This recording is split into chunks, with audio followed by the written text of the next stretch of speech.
একটু আগে বাবা আসলো, এখন কটা বাজে, 11টা মতো বাজে। বাবা উঠেছিল মানে 9টার ট্রেনে, তো এখন আসলো।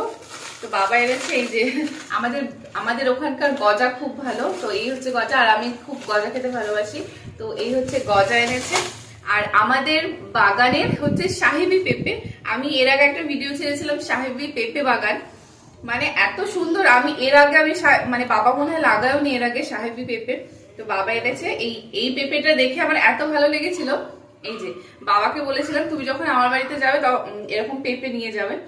আর এই সাহেবি পেঁপেটা না একটু সাদা সাদা টাইপের হয়। এগুলো পেঁপে যেরকম সবুজ হয়, সবুজ না, এগুলো এরকম সাদা সাদা হয়। ক্যামেরাতে দেখে হয়তো বোঝা যাচ্ছে না। অনেকগুলো পেঁপে এনেছে। আর আমি কালকে হচ্ছে ইয়েতে গেছিলাম, বাজারের দিকে গেছিলাম। ওইখানে আমি শুনছি, জিজ্ঞেস করেছিলাম পেঁপের দাম কত। আমার পেঁপে সেদ্ধ টেদ্ধ খেতে যেহেতু ভালো ভালো লাগে, বলে